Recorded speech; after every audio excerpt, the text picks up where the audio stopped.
El dedo en la llaga es investigar, informar, cuestionar y desafiar sin miedo al poder económico y político. Enaltecer la cultura, la educación y la innovación para generar sociedades libres. Te invitamos a ser parte de este cambio, donde todas las voces se escuchan. Con Adriana Delgado. Mauricio Rocha Iturbide, arquitecto, hijo de Graciela Iturbide y de Manuel Rocha, arquitecto y fotógrafa. Usted nació con el arte casi respirándolo. Así es, así es. Tuve la suerte de estar en un medio donde el arte era una columna vertebral y eso por mis padres, por los amigos de mis padres y por las escuelas a las que fuimos de niños y por lo tanto los padres de mis amigos, todo un grupo de gente que buscaba mucho por el mundo del arte o también la filosofía o literatura, pues encontrar la realidad. Entonces sí es la vida que nos ha tocado vivir. Arquitecto Mauricio Rocha, ¿cómo concibe? Porque ser arquitecto en su caso, teniendo a estos padres, a una fotógrafa que busca la luz, a un arquitecto que busca la estética, es un privilegio, pero también es una exigencia.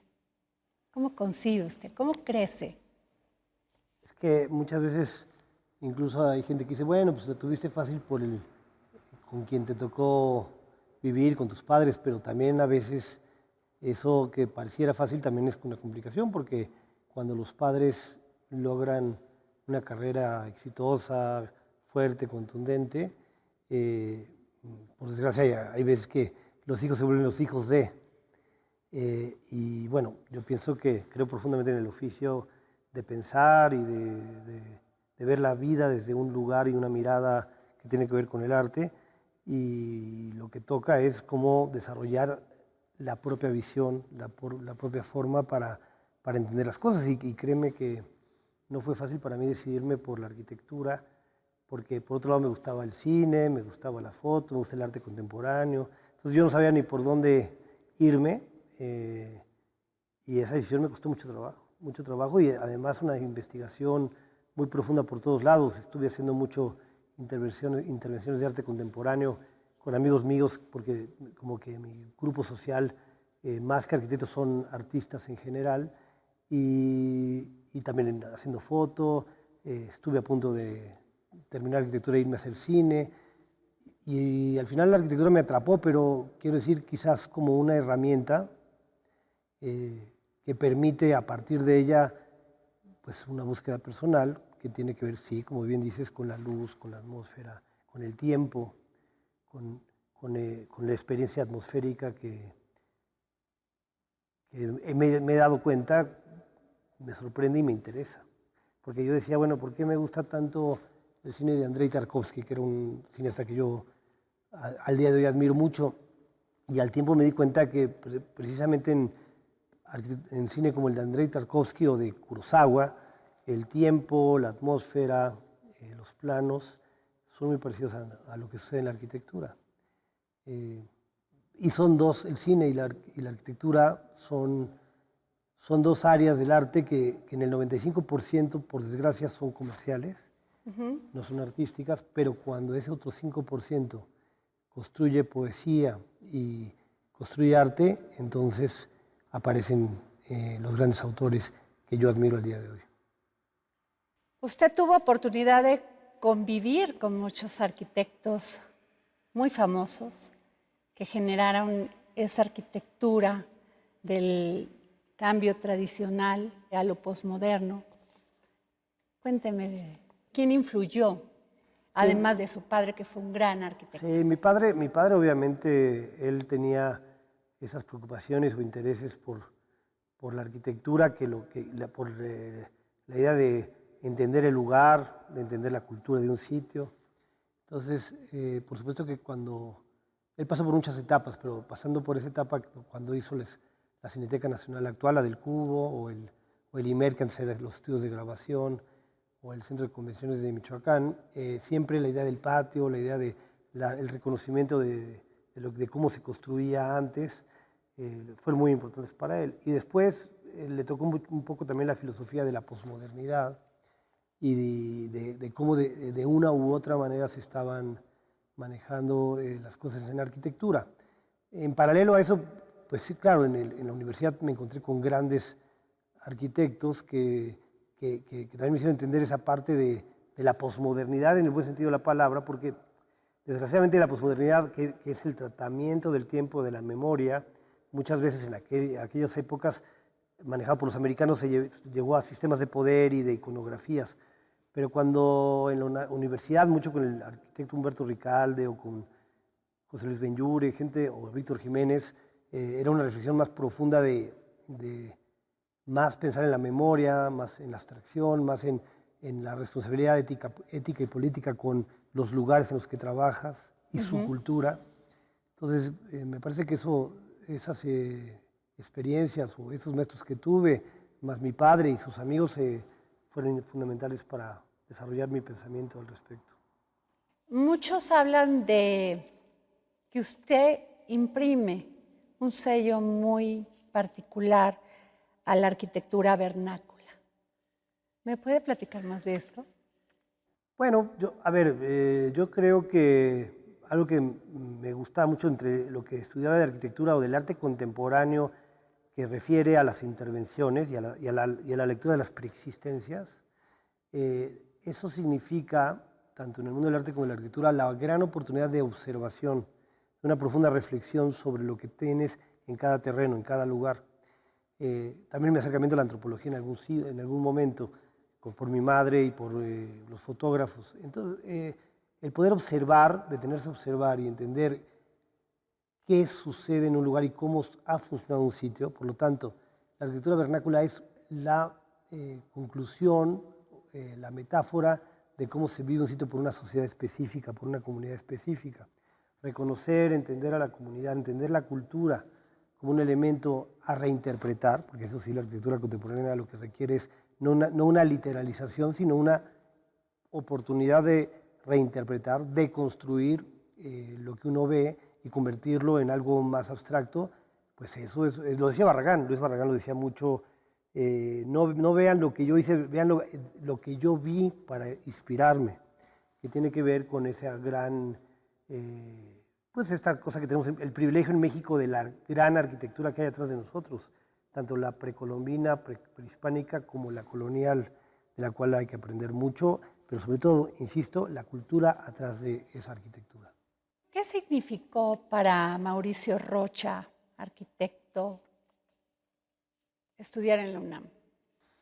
Todo. Yo creo que la oportunidad de estudiar en la UNAM te involucra con la sociedad, con la biopsia de la sociedad. Es decir, cuando yo entré a mediados de los 80 a estudiar arquitectura en la UNAM, en el taller Maccheto, pues todos los programas que hacíamos, los proyectos que hacíamos tenían que ver con ir a ver a comunidades y trabajar con ellas. Incluso nos tocó el sismo del 85 y fuimos a la colonia Guerrero a trabajar con la gente, ver cómo vivían, qué partes positivas había de sus vecindades y qué partes también de hacinamiento existía.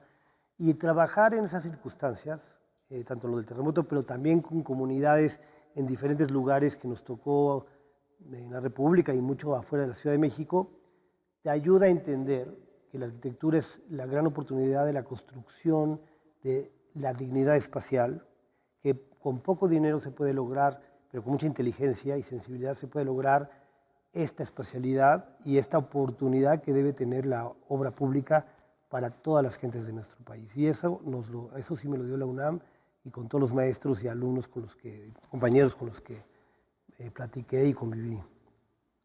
Arquitecto, habla usted de esta fatalidad de 1985, este gran terremoto, y podemos hablar de todos lo que ha sucedido en México. ¿Cómo cambia su concepto de arquitectura?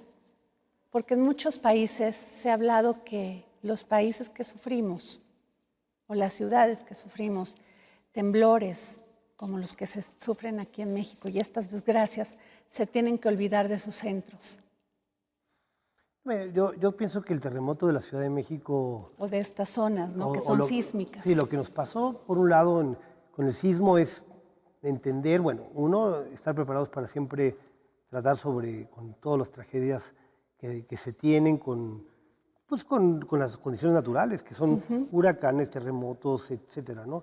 Pero por otro lado, desgraciadamente, la arquitectura que se ha hecho a nivel público mucho, pues hay sistemas de corrupción, las especificaciones no se cumplen y muchas de las obras que se cayeron tenían estos vicios ocultos. Eso también es algo muy delicado que ejemplifica un problema grave que tenemos que cambiar en nuestro país. Y la parte positiva, porque es la negativa que hay que cambiar, y la parte positiva del terremoto y de lo que hemos vivido, incluso luego trabajando, no solo en el 85, sino también en el 17, que nos juntamos 19. para trabajar con las comunidades, es en los dos casos, por ejemplo, en el 85, gracias yo siento al terremoto y a cómo nos juntamos la comunidad en una condición casi anárquica, positiva, de reunirnos más allá de los sistemas de poder, construyeron conciencias que llevaron al 88 a una democracia, a una mejor democracia en nuestro país, o por lo menos exigir una democracia. Y en el 17 también nos juntamos entre arquitectos y nos juntamos con las comunidades de Morelos y de otras zonas para ayudar a resolver, porque había mucho miedo de que había que tirar todas las cosas de adobe porque eran las que se caían y no. Más bien ayudar a concientizar que la tradición no estaba mal, que hay que ayudarles a que con la tradición de sistemas originarios se pueda hacer buena arquitectura y no tener miedo a los terremotos sin perder nunca esa identidad cultural tan importante. ¿Se puede seguir viviendo en la Ciudad de México? Sí, claro. Yo creo que la Ciudad de México es una ciudad que hoy día en el mundo entero todo el mundo quisiera estar y viene mucha gente a vivir acá. Se ha vuelto una ciudad cosmopolita a nivel mundial, es decir, así como se habla de Sao Paulo, se habla de Manhattan o se habla de París, Londres, México, la ciudad ofrece una energía muy positiva y muy atractiva y mucho para el mundo intelectual, todo el mundo, este mundo cultural, intelectual que vive aquí, no solo los mexicanos, sino gente que viene de fuera aportando, a veces antes los exiliados españoles o argentinos, chilenos. Hoy muchos artistas o intelectuales que les gusta vivir acá, como en su caso fue el caso de Bolaños, hace muchos años, pues hacen un hervidero, un cultural, esta ciudad, por la que claro que se puede vivir aquí, y lo que tenemos que hacer como arquitectura es ayudar a que se viva mejor, con mucha responsabilidad, que tiene que ver con lo cultural, porque toda la parte de inmobiliaria, desgraciadamente, sí tiene intereses que podrían destruir los sistemas. Lo que hay que hacer como colectividad y como grupo de arquitectos es, al revés, construir tejidos y acupunturas para que nuestra ciudad viva de mejor manera, que se camina más, que se viva caminando, bicicleta, con transporte público. Movilidad. Movilidad. Y con eso, sin la menor duda, estamos en una de las ciudades más importantes del mundo. Arquitecto, siempre ha existido un gran debate entre los ingenieros y los arquitectos. El ingeniero dice, pues está muy bonito el diseño, pero pues se puede caer, o no tiene, o sea, te tendré que cambiar algo de tu diseño. ¿Usted qué piensa? A mí curiosamente, no me lo imaginaba, porque siempre estaba en el mundo del arte y la arquitectura y nunca me imaginé que me interesara tanto los sistemas estructurales de una casa o de un edificio.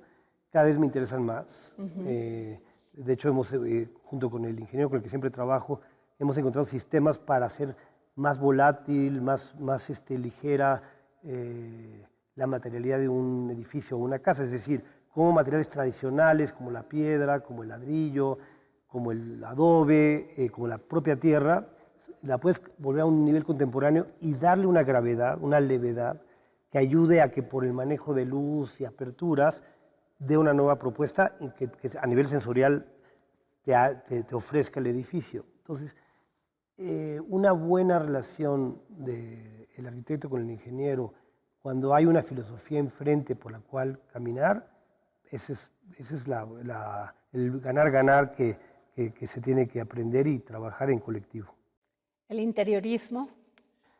Pues mire, el interiorismo y el exteriorismo se deben de afirmar mutuamente. O sea, el viento cruza del exterior al interior, uno cruza y pasa un umbral, la luz es diferente en el afuera y pasa a ser una penumbra en el adentro, y eso es lo que hace la arquitectura. Por lo tanto, cualquier condición de cómo se compone un edificio desde su exterior a su interior debe ser un complejo común que a veces, en muchas ocasiones, hay que trabajar incluso con otras disciplinas, otros arquitectos o diseñadores industriales que también aportan al término final de una obra. Antes no se tomaba tan en cuenta los recursos naturales, el medio ambiente. Talaban árboles para construir. ¿Usted qué piensa de esto? Pienso que es muy importante tener una muy buena preparación con respecto al medio ambiente. Siempre se tenía que haber tenido. Hay un momento que la modernidad hizo pensar que el reto era hacer la caja de cristal con toda la climatización interna y no todo lo contrario, que es una casa inteligente, un edificio inteligente que permite cuidar la entrada de la luz o el sol, saberte orientar bien, saber por dónde vienen los vientos, qué tipo de material es que envejece bien y puede funcionar de manera porosa para que tenga sentido. En la medida que hagamos eso, hacemos buena arquitectura, o sea, la conciencia clara y el sentido común de trabajar con elementos que además están heredados a lo largo de milenarios de la arquitectura. Hay mil cosas que no han cambiado mucho y que hay que recuperar de la vieja arquitectura. Por ejemplo, en el caso de lo que dices de talar un árbol o no, curiosamente en los lugares donde más reciclan los bosques, bien organizadamente como los países nórdicos, es donde más verde hay, pero es donde más madera utilizan. Es un problema de sistematización. Okay. El problema en México es que usamos madera, pero sobre bosques no regulados, y entonces acaban con nuestra naturaleza. Por lo tanto, hoy día el futuro, que tiene que ver con el carbono 14, con todas esas cosas, es una muy buena utilización de la madera, laminada, bien trabajada. Solo que para poder hacer eso, necesitamos regularizar cómo se manejan los bosques y no que se los acaben. Y es ahí donde pues, ya viene una decisión colectiva a nivel social de la sociedad completa para tener esas responsabilidades compartidas. Arquitecto, su casa ideal, la de Mauricio Rocha. No, bueno, pues es muy complicado siempre pensar en la casa ideal porque cada o el lugar especial. Sí, cada nuevo espacio para habitar te sugiere nuevas circunstancias y condiciones. Lo ideal es encontrar las respuestas en la observación del lugar en la que vas a construir la casa. Okay. Y lo que es increíble es que un contexto diferente, como pasa en México, ¿no? De lo que me da el ambiente de Oaxaca al que puedes tener en el norte del país, la propia naturaleza, o Los Cabos, o Ensenada, que hemos hecho ahí un proyecto muy importante, la propia experiencia de la vegetación, o cómo llega el viento, cómo es la temperatura, te da respuestas fascinantes, que son las que nos motivan todos los días para seguir trabajando. O sea, cada momento y cada nuevo lugar debe permitirte reinventarte. O sea, que para mí la casa ideal es la que me ayude o me permita reinventarme cuando lo pienso y trabajo para lograr un nuevo espacio. Pero en su casa, ¿cuál sitio, si tuviera que construir ahorita una casa para Mauricio Rocha, qué privilegiaría? ¿La cocina, la sala, la biblioteca, su cuarto, una terraza? ¿Cómo ha cambiado ese concepto de Mauricio Rocha desde que empezó esta arquitectura hasta el día de hoy? Yo diría que es como la composición musical. Es el tránsito y la experiencia. Okay. Decía Carlos Mijares, un gran arquitecto que también aprendí mucho de él, tránsitos y demoras. La arquitectura que te permite pasar por un lugar que es un pasillo comprimido y luego abrirte un gran espacio y luego cerrarte otra vez y tener una penumbra y luego una luz abierta y luego volverte a llevar a una condición con más materialidad que otra, es esa experiencia en el tránsito y en el tiempo, como diría también Tarkovsky, esculpir el tiempo en tu tránsito y en tu experiencia. Eso es lo que yo más disfruto de una casa. Lo intangible, el espacio que es la nada y el todo. ¿Qué tanto influyó Graciela Iturbide con el tema de la luz, de la iluminación? Bueno, yo creo que la relación, el cariño, la amistad que hemos tenido mi hermano Manuel y yo, Manuel es músico y artista, y yo con mi mamá siempre ha sido muy cercano, y ahora con los nietos, de discusiones, reflexiones, los amigos. Mientras yo estudiaba arquitectura, llegaban a la casa Joseph Kudelka, Salgado, grandes fotógrafos a platicar de foto, el gran maestro Álvarez Bravo, tuve la oportunidad de escucharlo, entenderlo, ver cómo observaba para fotografiar. Todo eso, y el entendimiento de la fotografía como ese lugar donde una camarita detiene el tiempo en un momento específico, donde hay una profundidad en la mirada, sin duda es algo que pienso se puede entender también en la arquitectura cuando uno enmarca y cuando uno define los propios espacios. Por otro lado, creo que el gran reto de la arquitectura es ser un gran diafragma, un espacio que al abrirse y cerrarse controla la luz y la define para que las experiencias sensoriales sean siempre distintas. La luz es la parte más importante en la construcción espacial de un edificio. Veo la fotografía de su madre, es espectacular, espectacular.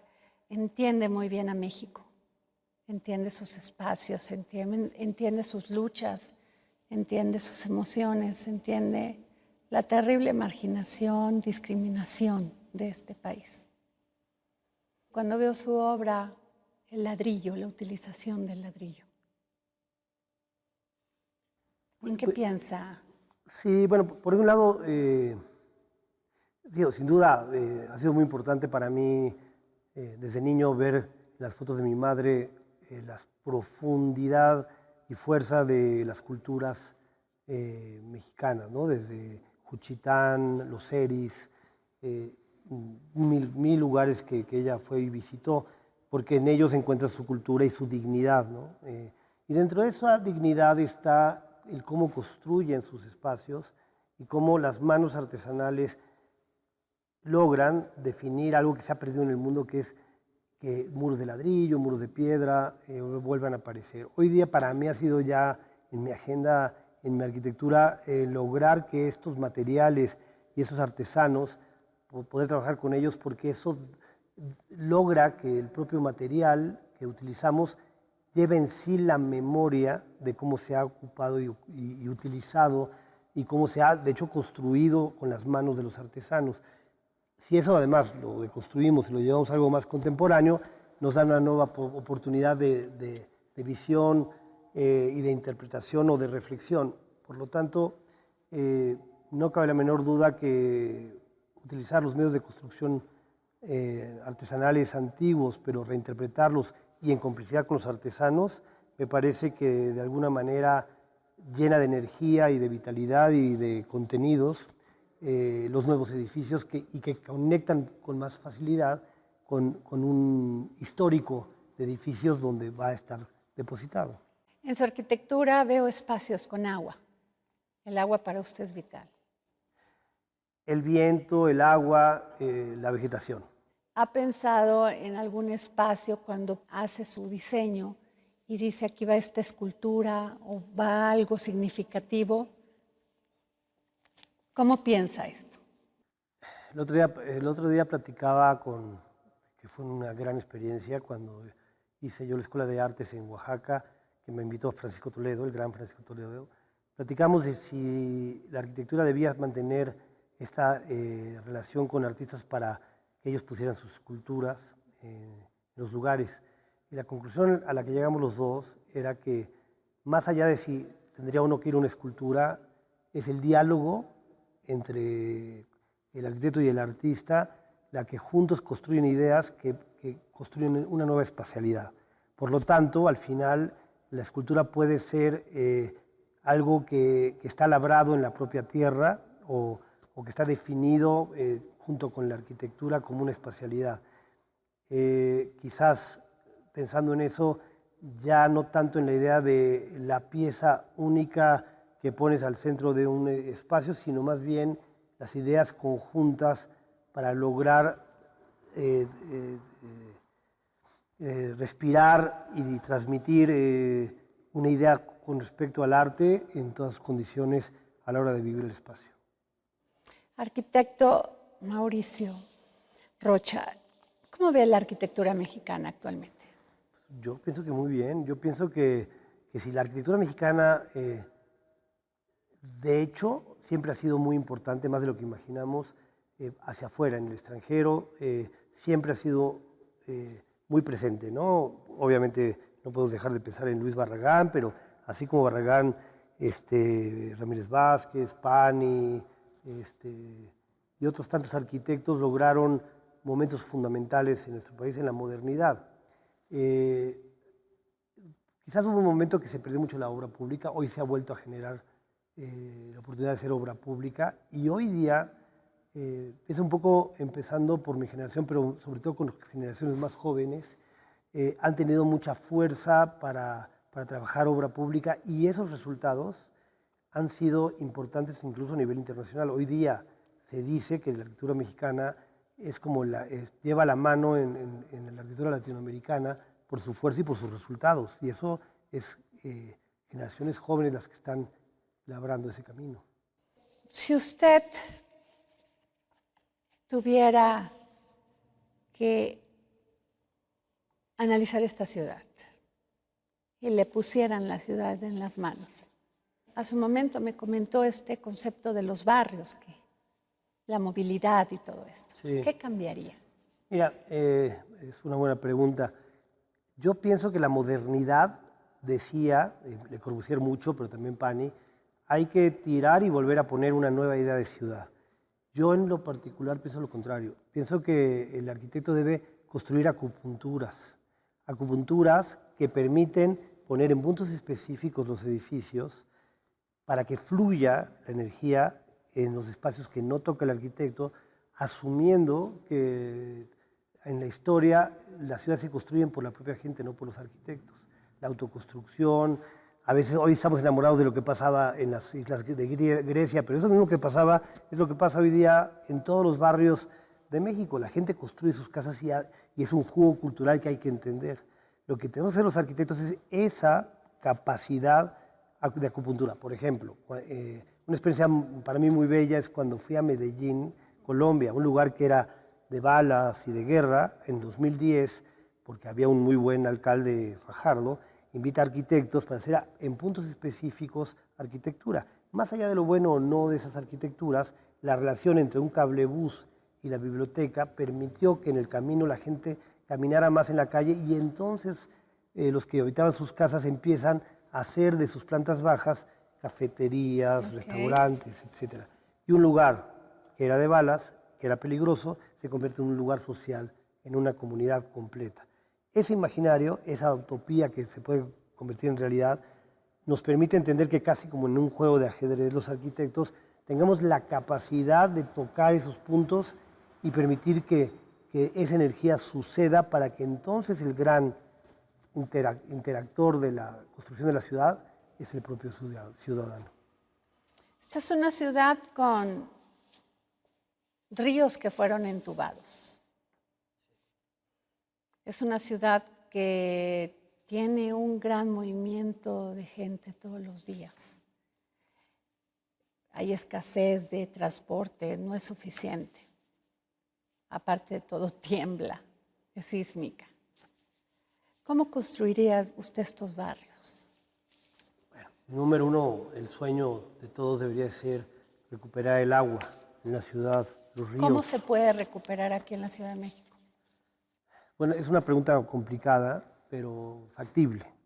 Por ejemplo, nosotros ahora estamos trabajando en la cuarta sección haciendo la Cineteca y en las bodegas de arte. Hay unos ríos vivos que casi nadie conoce y que están casi sin estar contaminados. Si nosotros empezáramos por esas zonas arriba, donde están los primeros manantiales, donde estaba la ermita de Vasco de Quiroga, donde sigue brotando el agua, y si desde ahí empezáramos a curar el agua, que es una agenda que deben tener los gobernadores, para que se empiece a espejear y limpiar esa parte y seguir con la siguiente, y así sucesivamente para lograr tener otra vez la presencia del agua, de los ríos en nuestras ciudades. Eso significa, obviamente, lograr que algunos ríos que se convirtieron en viaductos se volvieran a convertir en elementos con agua y para el paseo peatonal y el encuentro de las gentes. Si logramos eso porque hay una mejor transporte, si hay una mejor condición de relación entre las partes para no tener tantos coches, sin duda regresaríamos a cosas mucho más esenciales, como ahora pasó con la pandemia. Es decir, una de las grandes noticias de la pandemia es que las calles, en vez de coches, permitieron que la gente saliera en mesas y sillas a comer afuera y se hizo una mayor relación de la comunidad con el exterior. Eso, si se empieza a transformar y aprendemos de eso, y no se nos olvida lo que pasó y lo que sí aprendimos dentro de lo trágico que fue la pandemia, nos llevaría a ciudades mucho más sanas, más interesantes, donde nos encontramos caminando y conviviendo más entre los seres humanos. O sea, sería reconstruir la Ciudad de México, o sea, quitar estos ríos entubados, hacer zona peatonal. Pian pianito. Pian pianito. Pian pianito, ¿sabes? Nosotros estamos por un tiempecito en la ciudad, en estas ciudades, pero si vamos sumando y agregando, vamos a encontrar escenarios mejores. Por ejemplo, Ciudad Universitaria. La gran ciudad universitaria hoy día pues es para los universitarios, pero los fines de semana es un gran espacio público para la gente. Eso ya nos lo regalaron los arquitectos que pensaron en los 50. Con lo poco o mucho que podamos hacer cada uno, solamente estamos sumando a una manera nueva de pensar diferente, donde la modernidad no está en el coche, no está en el tráfico, no está en el agua entubada, está en entender desde otro lugar las ciudades y vivirlas de manera diferente. Tendría que ser una decisión política. ¿Usted cree que los políticos están preparados para tener esa visión? Yo diría que últimamente los políticos les interesa hacer más obra arquitectónica, quizás por un interés propio, porque hoy día en la agenda política, por el Instagram, por los medios, ya todo el mundo está más consciente de la arquitectura que antes. Entonces todo se ve más y es algo que pueden aprovechar los políticos. Entonces posiblemente, más allá de lo que quiera el político, las consecuencias de lo que está pasando podrían ayudar a que estimulen cosas que después ya los arquitectos, los sociólogos y muchos otros podríamos lograr que sean oportunidades tomadas y llevadas a otro lugar. Nunca olvidemos que la arquitectura es ética y política, y lo que hacemos nosotros no necesariamente coincide con lo que el político nos invitó a hacer, porque al final de cuentas la administración se van a ir, pero el edificio se queda, el espacio se queda y se habita. Por lo tanto, sí creo, sí tengo esta posibilidad, no vamos a transformar las cosas del todo, pero sí vamos, repito, y por eso me gusta la idea de acupuntura, con acciones en lugares estratégicos, lograr transformar. Y la transformación final la logra la propia sociedad y la gente que vive el lugar. Regresa un poco a su infancia, adolescencia. Me imagino que usted ha de haber visitado muchas veces el centro histórico de la Ciudad de México con sus padres. ¿Cuál era el edificio que más le llamaba la atención? Entiendo que todavía no sabía que iba a ser arquitecto, pero le gustaba el arte. Sí, bueno, el centro histórico es muy fuerte, ¿no? Muy contundente. Yo creo que el caminarlo y el meterse justamente y descubrir los patios que hay adentro de cada uno de los recintos siempre han sido sorpresas fantásticas, ¿no? La verdad que el centro histórico de nuestra ciudad es por mucho el más fuerte y contundente de toda América. Es decir, y hay que cuidarlo y hay que ver que se restaure, se active, se viva. Me sorprende, cada vez más me gusta eso que podría parecer muy caótico, los vendedores ambulantes, la gente que es inevitable que no esté en la calle vendiendo, no es más que la memoria de los vendedores en la época prehispánica. Los tianguis. O sea, por eso yo pienso que más que negar eso es entenderlo, es entender que hay una memoria en el espacio de cómo se habita un sitio que tendríamos que entender para poder transformar nuestros lugares. A mí personalmente cada vez me parece más fascinante el centro histórico porque está cargado de una historia muy compleja, combinada entre la cultura precolombina y la cultura colonial y luego moderna en México. Y eso quizás para mí se vuelve esa energía la que más me seduce y me parece atractiva para seguir sumando oportunidades y ver de qué manera tenemos más capacidades para encontrar sistemas de ocupación y de habitación que sean más armónicos para todos. Y que den, eso sí, siempre, algo que sí tenemos que trabajar a fondo todos, una mayor igualdad entre las partes, entre la sociedad, entre las clases sociales, para que haya un espacio digno compartido entre todos. Cuando uno va a Santa Fe y ve este parque La Mexicana, piensa, ¿por qué ellos sí lo tienen y no lo tienen en Azcapotzalco o lo tienen en Iztapalapa? Todos deberíamos tener derecho a tener un parque así. Sí.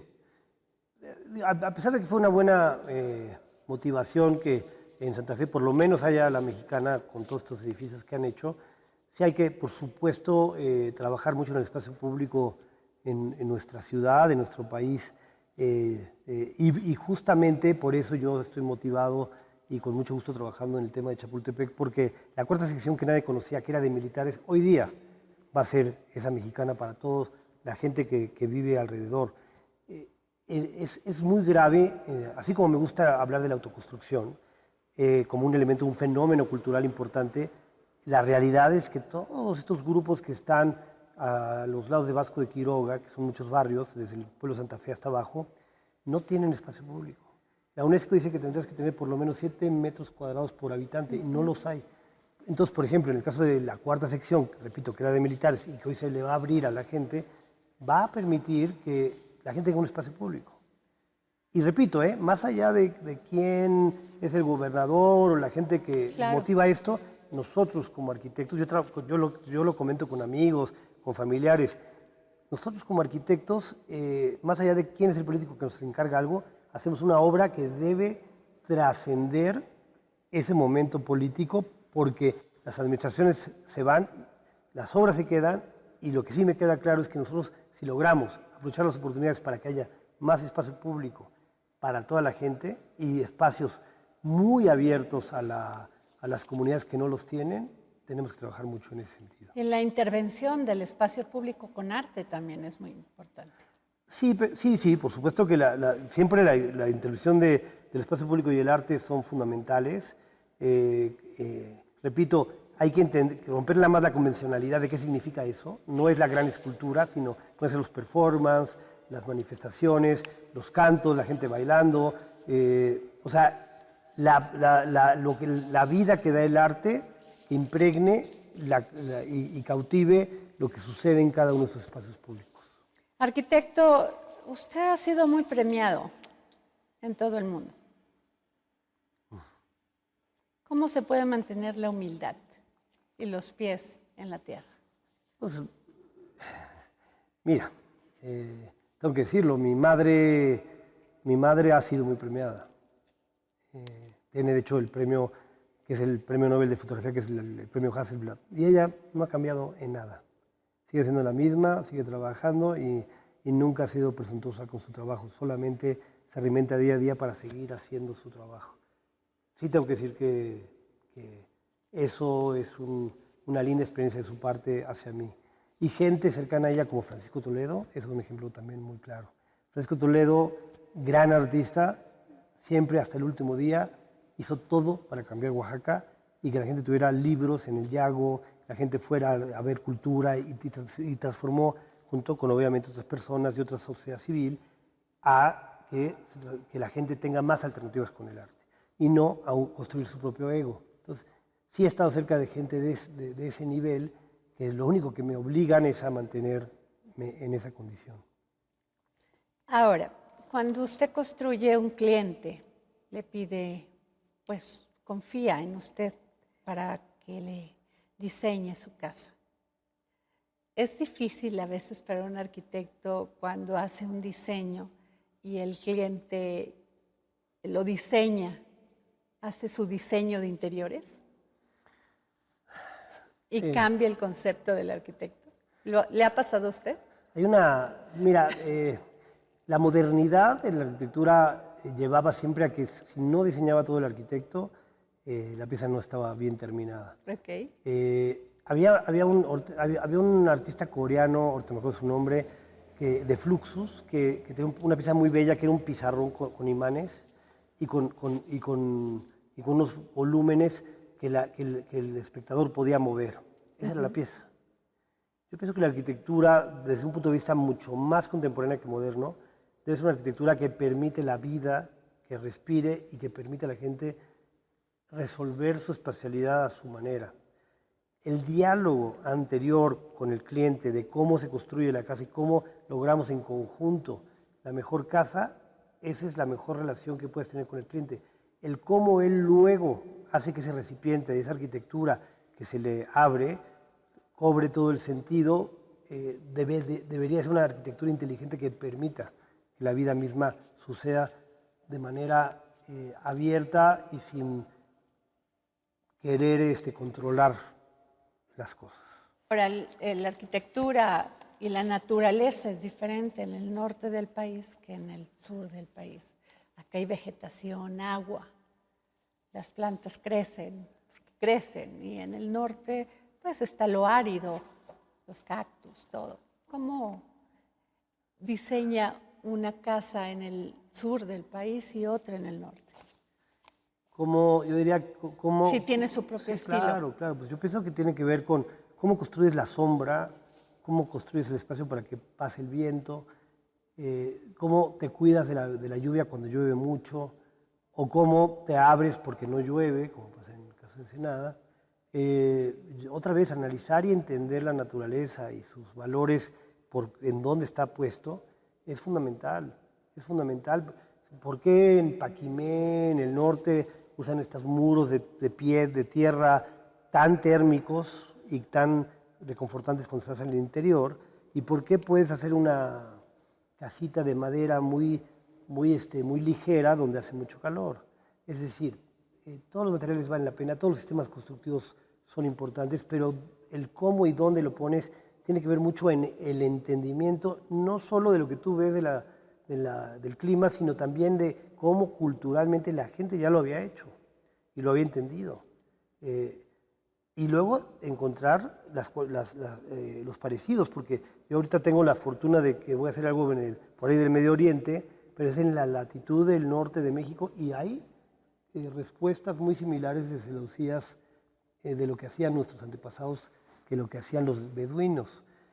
Entonces te das cuenta, como a la Humboldt, que al final de cuentas hay puntos que tocan el globo terráqueo, donde las cosas, el tipo de plantas, el tipo de tierra, el tipo de sol, conectan de una manera diferente a como queremos entender el mundo antes. Hay que como que reentender la idea de cómo es nuestro globo terráqueo y de cómo se reconecta y de qué manera esa energía la trabajamos nosotros. Arquitecto, ¿su libro favorito? Pues mira, el otro día te decía de Esculpir el tiempo de Tarkovsky, pero también te podría decir que las obras completas de Jorge Luis Borges, que es un personaje que siempre he admirado mucho. Y hay uno muy bonito que se llama El elogio de la sombra, que es un libro muy pequeño de un japonés, Taniguchi, que habla justamente de esos pequeños elementos esenciales de la luz, la sombra, los ojos en la piel de Palasma, que es un gran teórico finlandés. En fin, dicen que entre uno más lee, uno menos sabe. Hay mucho que aprender, hay mucho que buscar. El libro favorito es el que te permite seguir buscando el siguiente libro. Arquitecto Mauricio Rocha, cuando diseña, cuando está haciendo su diseño,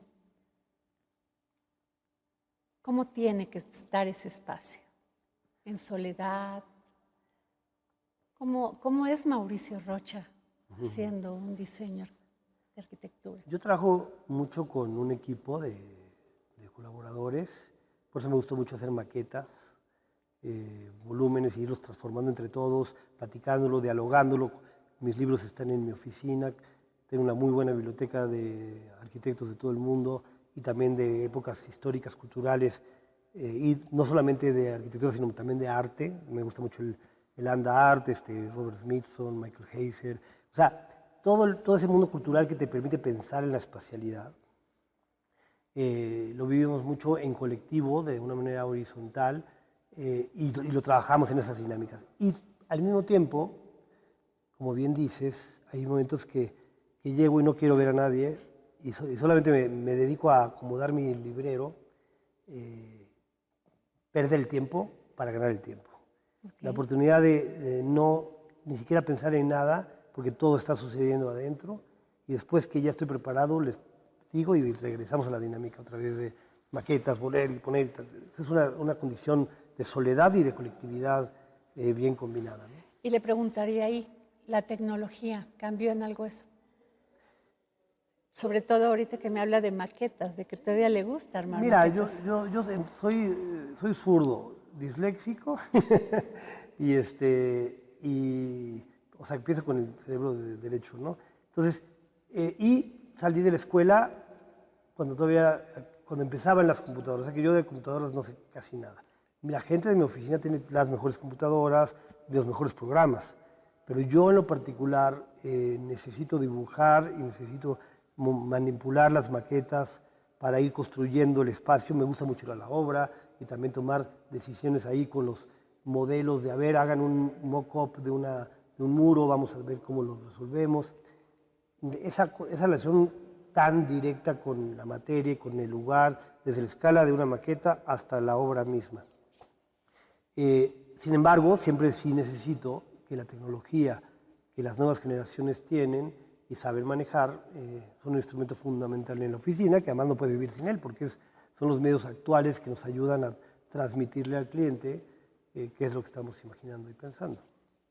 Muchas gracias por esta entrevista, arquitecto Mauricio Rocha. No, muchas gracias a ustedes por tan lindas preguntas y por estar aquí con ustedes compartiendo ideas y reflexiones. Gracias. El próximo jueves, en El Dedo en la Llaga. El presidente Andrés Manuel López Obrador dio a conocer aproximadamente un año y medio las corcholatas. Así les llamó. Sí, muy desafortunado término que utilizó porque son compañeros de primera. Pero así sí, eso les llamó. Sí, eso les digo. Y aparentemente son 4. Usted ha levantado la mano y ha dicho, sí, yo también quiero ser candidato a la presidencia de la República. Bueno, él tenía su idea, ¿no? Ni siquiera 4, él tenía su idea de 3. Y yo tengo mi propia visión y me metí a la contienda.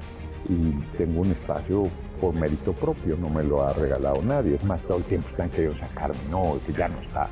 Y no, que no te ha nombrado. Luego me nombra, no, es que no te invitó a la foto del Palacio Nacional. Y así se la llevan.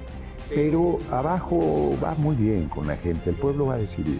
No somos el PRI, no somos lo mismo, no va a ser dedazo que él va a determinar quién sea el sucesora de nuestro movimiento.